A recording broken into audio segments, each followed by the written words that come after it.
Bunya na katikati ya Ituri esali bambula ebele lelo CAA azalaki lisusu kokende kuna te kasi sikoyo tozongie. Karibu kwetu. CAA aza na esengo makasi ya koyebisela bino ke azongeli bavole na ye en destination ya Bunya. Bavole yango ekobanda kosalema na avion na ye ya Airbus A320. Karibu.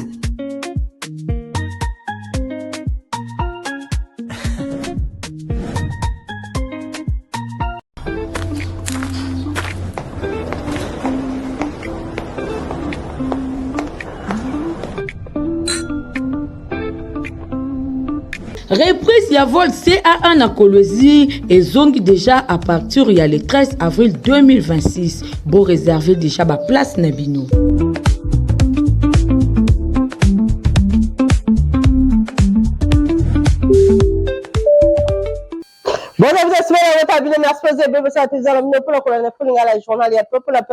Merci na fidélité et confiance pour continuer à causer un national on a bien tout la journal au pro membre ya gouvernement ba mazaki na conseil des ministres week-end oyo na bokambi ya chef de l'état Félix Antoine Tshisekedi Tshilombo balobela ki bongo mingi lisolo etali évaluation ya situation générale ya mboka ba pesa ki lisusu ba dossier ndenge na ndenge loko la présentation ya plan national sur la sécurité routière oyo eza axe prioritaire oyo kotisi finalisation ya nouveau code de la route pe ba sujet ya ndenge na ndenge ezalaki développé na 86e réunion ya conseil de ministres tobeta bango mosolo etali assemblée nationale pour na commission plénière ezalaki organisé week-end oyo wapi pai ba ndimi bon rapport ya commission environnement et lisusu pona o etali loi sur la pêche et agriculture du Sénat qui VPM ya plan Hollande.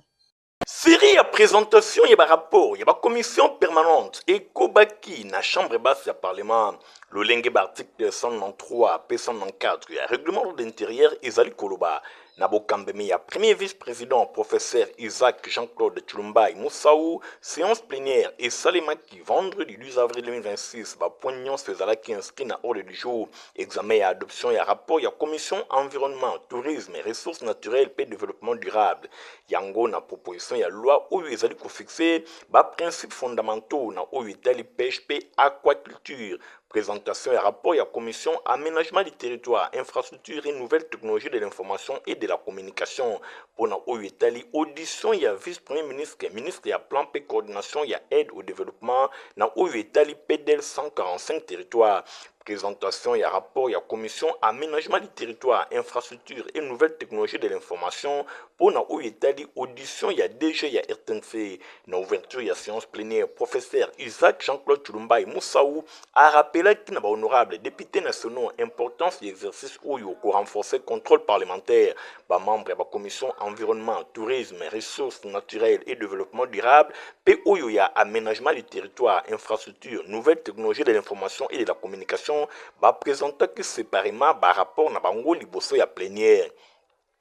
Situation ya proposition ya loi oyo ezali kolobela ba principes fondamentaux pour na oyo etali pêche aquaculture na RDC commission éther N2D atalisaki nécessité ya mise en place instrument juridique oyo ekozala rénové pe approprié et soit en compte évolution technologique environnementale pe kotombola pêche na aquaculture awa na République démocratique du Congo secteur clé et ko contribuer na sécurité alimentaire pe na développement économique. Tour à tour, honorable Patrick Eshiba et Pierre Soumey, respectivement premier vice-président et rapporteur de la commission Oyo, martela qui na urgence ya Mosala Mokwe kozala confié na commission économique et proposition ya loi Oyo.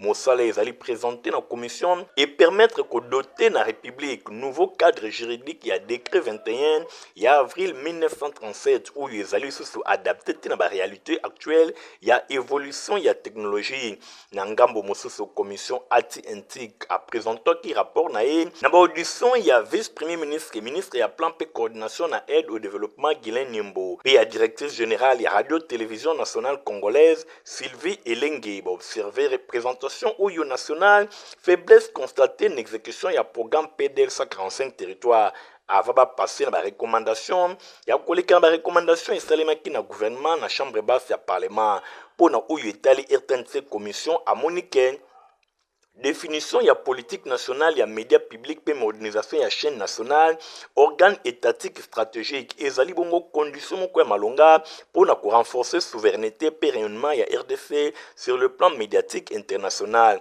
Nde na sima présidente ya commission atlantique Caroline Bemba elongo na rapporteur na ye Tobi Kayumbi baprésentaki des rapports bainsistaki mingi na recommandation clé na but ya kuaméliorer conditions de vie ya cadre ya plan national stratégique ya développement pe kopesa services socio-économiques de base na population na 145 territoires pe lisusu accélérer réforme entamée na radio-télévision nationale congolaise après audition ya rapport na assemblée plénière délai à 48 heures epesamaki kobanda lundi 13 kino mardi 14 avril ezali koya ezalaki accordé na commission ETR NDD pour na finaliser texte ou moyen na observation bosimba que quelques morceaux d'information etangamaki mingi ba député nationaux Hippolyte Njadi pour na dégradation de infrastructure na Lubefu pe Gloire Mbemba pour na etali ba violence conjugale pe kaya féminicide na Kinshasa nde na suka ya plénière et connaîtra qui peut participation remarquable ba honorable professeur Jacques Njoli Clotilde Moutita pe Grace Nema mingi penza rapporteur adjoint pe le sous-orchestre adjoint premier vice-président de l'Assemblée nationale Isaac Jean-Claude Chulumbay asengaki na ba honorable député ba consolider ba rôle na bango déterminant pour la commission permanente pe production législative. Kaka basoletali ya Assemblée nationale boye bake bon babetaki bon bisoletali secteur agricole commission environnement adoptaki amendement ya loi sur le principe fondamentaux ya agriculture héritier mapine mapesina ba détail. Commission environnement, tourisme, ressources naturelles, paix développement durable, examina qui peut adopter qui proposition y a loi où les allus modifier peut compléter loi numéro 11/022 il y a le 24 décembre 2011 où les allus colober la principes fondamentaux pour l'agriculture.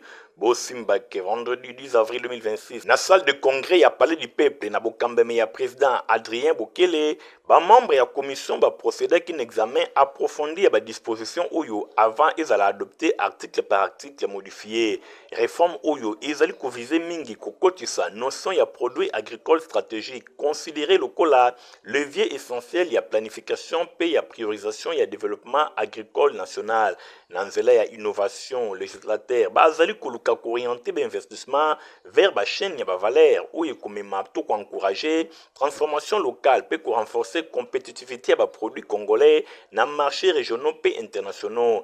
Insista ki mingi batalisa ki catégorie spécifique la République démocratique du Congo a talisi ambition ya kotonga économie agricole solide où il la fondée na sécurité alimentaire, valorisation des ressources naturelles et la diversification, ya exportation et création ya emploi. Dynamique oyo elingi ko renforcer formation professionnelle ko générer ba richesse oyo ekokolisa résilience ya mboka libosé ba crise économique sanitaire et géopolitique conformément à l'article 123 de la Constitution réforme oyo ezali ko viser mingi secteur agricole moteur ya croissance inclusive et à développement durable na kati ya politique nationale et à souveraineté économique. Au total commission a examiné 4 articles où ezalaki modifiés et compléter les principes fondamentaux de l'agriculture a souligné loi où ils allaient viser la production agricole pour garantir sécurité alimentaire peut soutenir le développement rural industriel peut renforcer la filière agricole et un intérêt stratégique. Nangambo Mososo article 30 a disposé gouvernement central peut la concertation de la province la entité territoriale décentralisée peut la professionnel et secteur oyo battant en place système national, il y a promotion, il y a production, il y a commercialisation, homologation, il y a contrôle, il y a intra agricole en particulier, POYO et tindami na produits agricoles déclarés stratégiques avant mise na utilisation na yango. Pour la construction de dossier, il y a Assemblée nationale qui est plénière et qui a organisé le lundi 13 avril 2026. Wapepai, député, examiner qui bon adopter qui projet de loi où ils ont levé la autorisation, il y a ratification et accord stratégique entre la République démocratique du Congo et USA, accord de paix entre RDC et Rwanda, examiner qui peut adopter qui sous loi où ils ont autorisé prorogation et état de siège, présentation, il y a question financière tobeta bongo masolo oyo etali premier ministre madame Judith Suminwa Tuluka Bobaki azalaki bongo na Lubumbashi wape pa ye lancaki bongo 11e édition ya festival Amani bolanda reportage oyo héritier mapini asali libino. Procédé qui n'a lancement officiel, il y a 11e édition du festival Amani. Premier ministre Madame Judith Suminwa Tuluka na kati institut qui wele na province ya Okatanga ezala ki bongo na thème redevenir 11e édition oyo esalemaki du 10 au 12 avril et sangisa ki bongo artiste ya République démocratique du Congo pays ba pays oyo eza ndinga valeur ya paix cohésion sociale. Bosimbaki na discours na ye chef ya gouvernement alobelaki mingi vision globale ya action oyo tosangana na kati ya motema esprit moko poto cultiver excellence a réaffirmaki détermination ya gouvernement na ye ya kosala culture locale à pilier ya développement conscient na rôle pe stratégie et secteur culturel véritable source d'emploi pe moyen ya mobilisation pour la jeunesse na biso. Gouvernement et République a s'engager ya ko ménager aucun effort pour la structurer ba véritable économie culturelle. Ndenge premier ministre a assistaki boyebake na dynamisme oyo a précisé que vision ezali claire kosa la culture locale à secteur productif y a premier plan na ko soutenir développement ya ba industrie créative locale pe investissement massif na kati ya ba infrastructure excellence boyebake ministre la culture pe art pe patrimoine Yolande Ilebe a salué qui impact structurant le festival Amani kati ya économie locale a démontré qui ba capacité structurelle écosystème local à travers création et emploi durable stimulation à tourisme valorisation ya ba talent pe développement ya ba service collectif boyebake opportunité et salema ki na Lubumbashi na cadre ya événement oyo na contexte national ezali ki marqué na ba défi sécuritaire premier ministre insiste ki sous ba rôle ya culture locale la vecteur ya stabilité. Au-delà, il y a occasion oyo a rendaki hommage na président de la République Félix Antoine Tshisekedi Tshilombo na engagement ya paix force motrice na occasion oyo a rendaki hommage na président de la République Félix Antoine Tshisekedi Tshilombo na engagement na ye po na paix lokola la force motrice. Boyebaki ba préoccupation ya ndenge na ndenge na kati ya palen oyo Premier ministre a annoncé qu'il va mesures concrètes, notamment relance et fonds de promotion culturelle concernant soutien à Ango, le bon acteur et la culture, bako disposer fonds pour la promotion culturelle. Boyebaki à travers participation au festival Amani, Premier ministre Madame Judith Suminwa Tuluka a confirmé place centrale ya oyo bazali ko accorder culture na kati ya programme d'action ya gouvernement. Na cadre ya mois de la femme, Premier ministre Madame Judith Suminwa Tuluka a clôturé ki mwa kitoko na ba activité relative na ba maman ya nyonso oyo basalaka na primature. Bolanda reportage oyo. Basi oyo ba travaillaka na primature ba clôturé ki kitoko.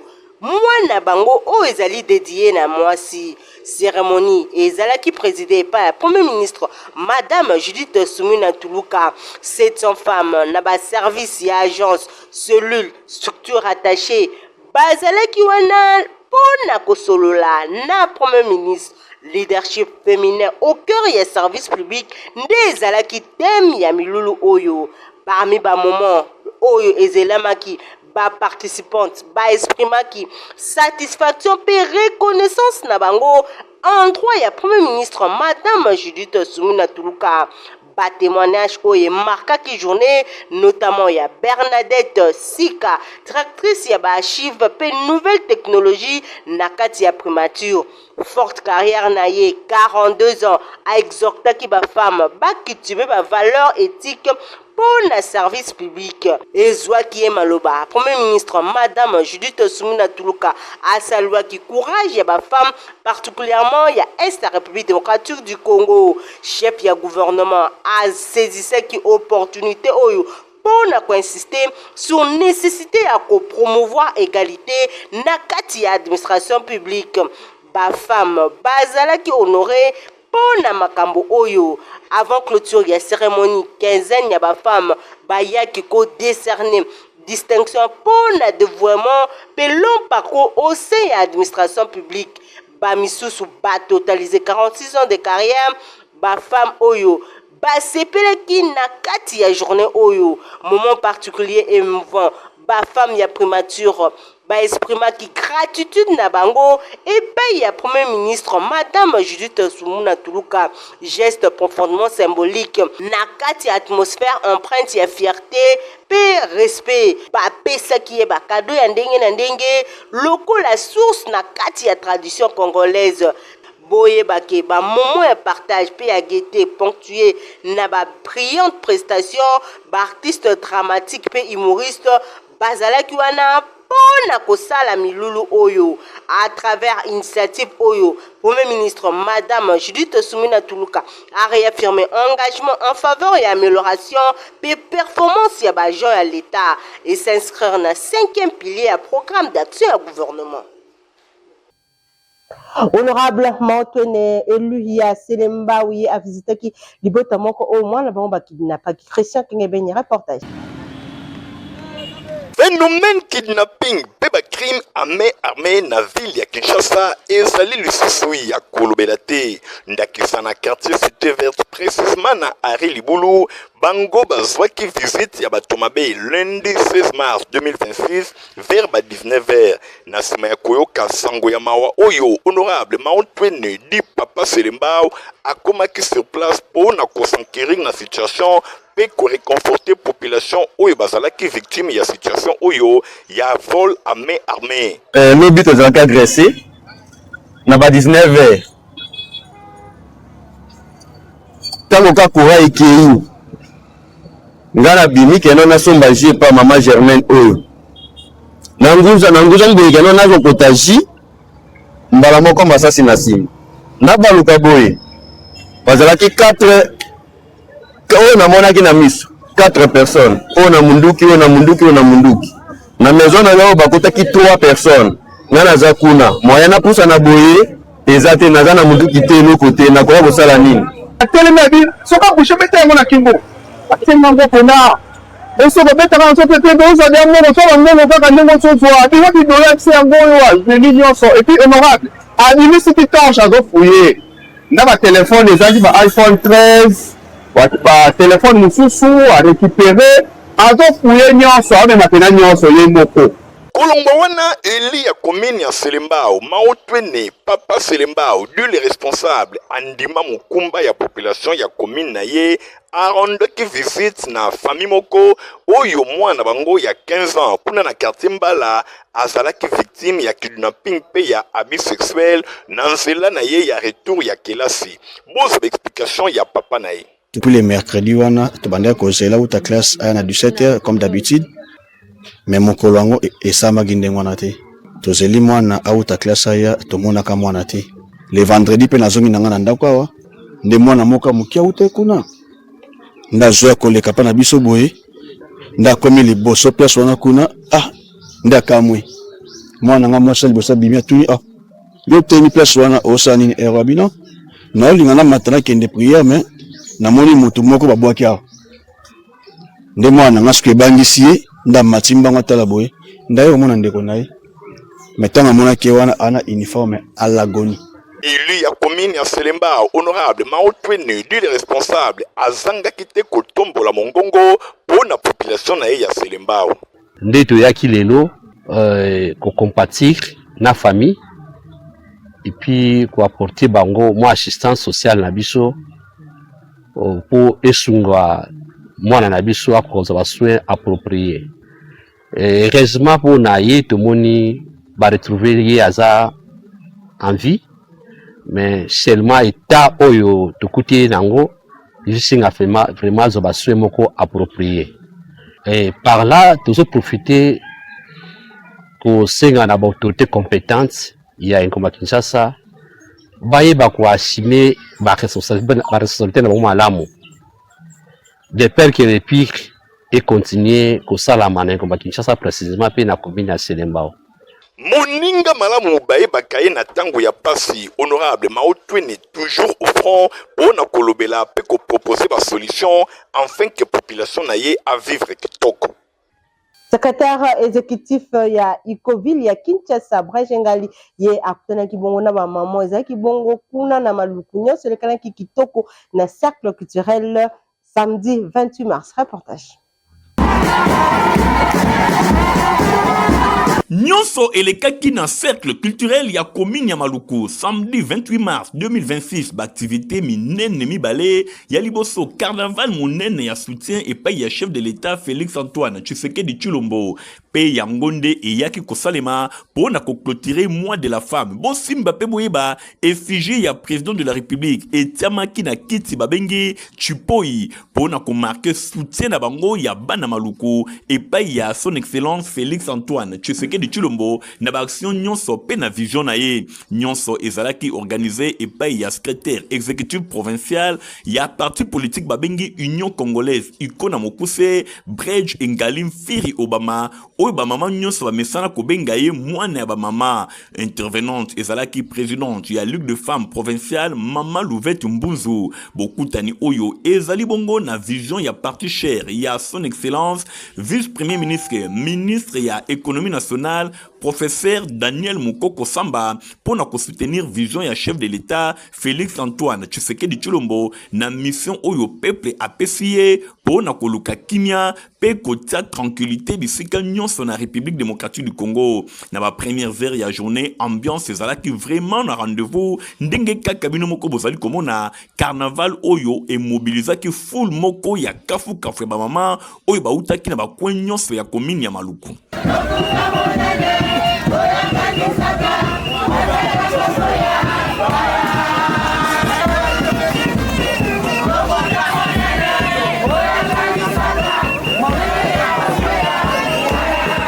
Plus de 5000 mamans mobimba ba répondant qui présente na appel oyo ezali kotalisa engagement pe attachement na bango na ba valeur oyo ezali bongo promis et pa ya Union Congolaise na atmosphère moko ya fête na ndenge ya kosakana te activité oyo et pesaki lokumu et pa ya femme congolaise to ko favoriser karabana mibali azoti kabana basi po atekelaka yo po sela ko misala ya ndaku mais pesa chance na bana nyonso ezala ya mwasi ezala ya mobali po bakendaka classe oyo azali pilier ya développement pe actrice moko incontournable ya société moto oyo tchekimia na mboka mwana mobali lombe de père de mère Fatibe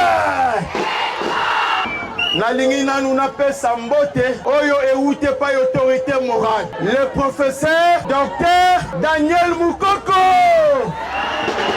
Yami Balé, Maman Hermine Mukoko, oyo azali mwasi autorité morale, alobi yebiso ba mama Maluku nazalaki empêché, membala sima na kotala bango alobi napesa bino bim. Bim. Biso population ya Maluku. Toyepo toyebisa mokonza mboka Félix Antoine Tshisekedi. Toyebisa ye boye. Mission topesa ki ye. Akomisa ngotina. Malgré mvula et betaki na suka ya journée kasi détermination ba participante nyonso ezalaki kaka komonana eloko moko te e empêchaki bango kosepela koyemba pe kobina bosimba pe boyeba ke événement oyo et se clôturaki na ferveur moko ya makasi na distribution ya maputa mama na mama azwaki ba maputa na ye geste moko symbolique pe ya makasi et marqué célébration ya mwana bango ezalaki manière moko significative ya clôturer mwana bango na signe ya responsabilité pe ya partage et longo na reconnaissance. Na masoletali honorable Lebe Mupi ya Florent Bakesal de Delis oezo mingi penza na commune ya Masina bazaki na réunion munene ya communauté Luel pour le développement CLD na mokuse wa pepai honorable Florent Lebe ata kokumbila yango reportage Igor Ntingi. Après quelques temps, il faut que solo la paix koyeba ndenge nini makambo ezali kotambula ba membre ya communauté Luel pour le développement CLD na mokuse basanganaki na salle la Délice oyo ezwami mingi penza na avenue Mayamba pona kobeta masolo na mbokambemi ya président na bango honorable Florent Lebumupia oyo akumbelaka communauté Luel pour le développement lelo esali déjà 30 ans mobimba réunion oyo ezalaki pona kosala évaluation pe ko préparer assemblée générale oyo ekosalema mikolo ezali koya Bosimbaki secrétaire général Miziki azwaki maloba pona ko expliquer bien fondé ya réunion oyo ndenge moko pe rapporteur pe modérateur azwaki maloba pona ko pesa objectif na tournaye président ya CLD communauté Luel pour le développement honorable Florent Lebumupia oyo asimbi ngwende ya bokonzi azwaki maloba pona kolimbola pe koloba eloko nini esengeli esalema pona kobongisa CLD ekende se liboso. Présence ya président honorable Lebumupia Florent assemblée générale de Pisa mosi na mosi asengeli azala wana na assemblée générale. Boyebake communauté Luel pour le développement ezwami bongo na territoire ya Idiofa na secteur ya Sezo na province ya Kwilu pe esangisi ba village nyonso oyo pe ezali ndinga na yango. Nous avons convoqué l'assemblée générale. Ça m'a résumé bien la difficulté. Vous nous avez fait confiance depuis des années. Ça m'a géré ma gueule. À partir du 13 avril, la compagnie africaine d'investissement na mukuse bango ba reprendre ba vol na bango na destination à Kolezi na province lola ba bolanda ba détail. Bunya na katikati ya Ituri esali bambula ebele lelo CAA azalaki lisusu kokende kuna te kasi sikoyo tozongie Karibu kwetu. CAA aza na sengo makasi ya koyebisela bino ke azongeli bavol na ye en destination ya Bunya bavol yango ekobanda kosalema na avion na ye ya Airbus A320. Karibu.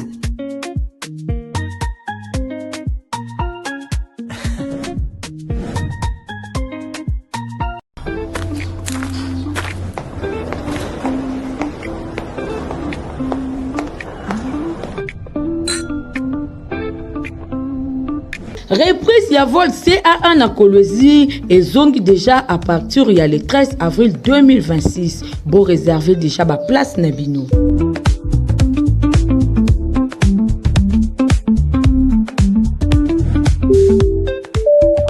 Complexe scolaire Maman Pemba école ya Fondation Nerombungu bango bapesaka formation kitoko bazana basali ya pratique ya malonga héritier mwapinde Miladi Landu.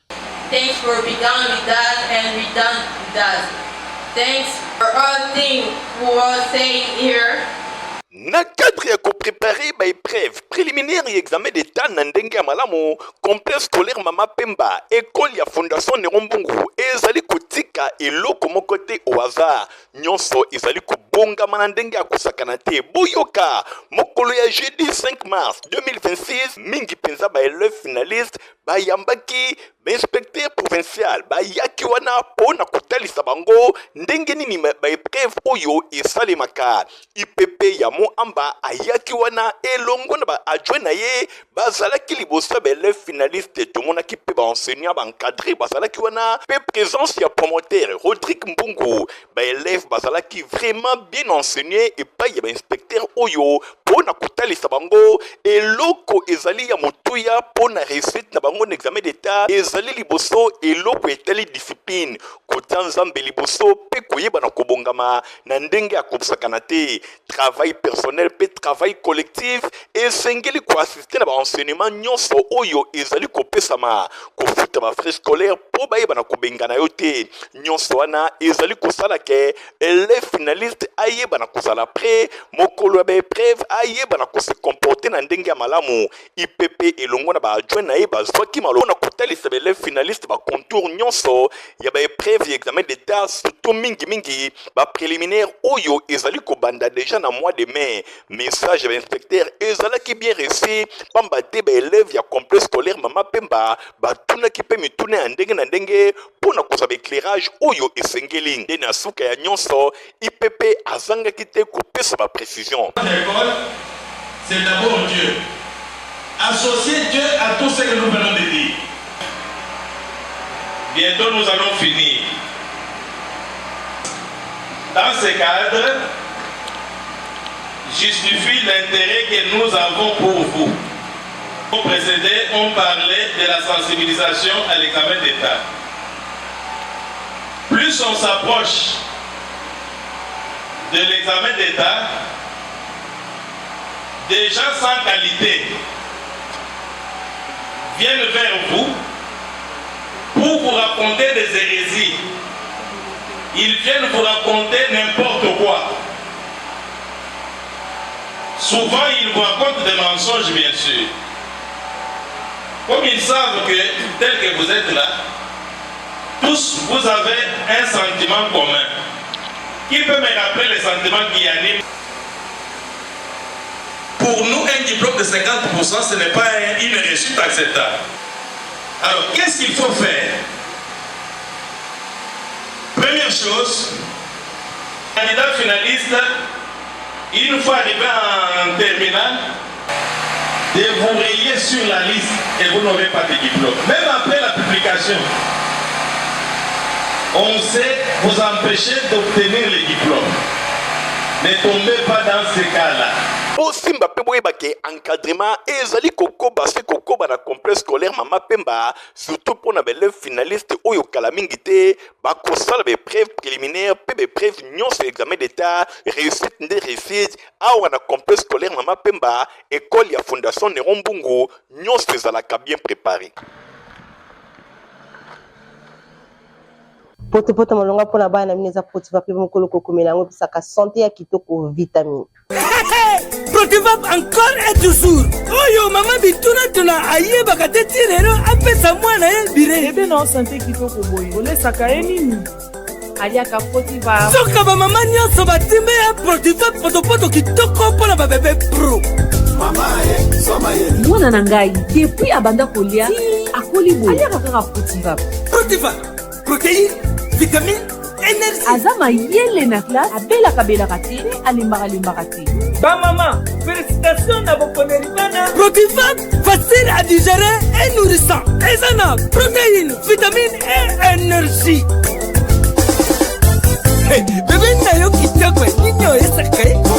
Baba ingakango, santé kitoko nzoto makasi. Matemi disa, mama tetsa mwana.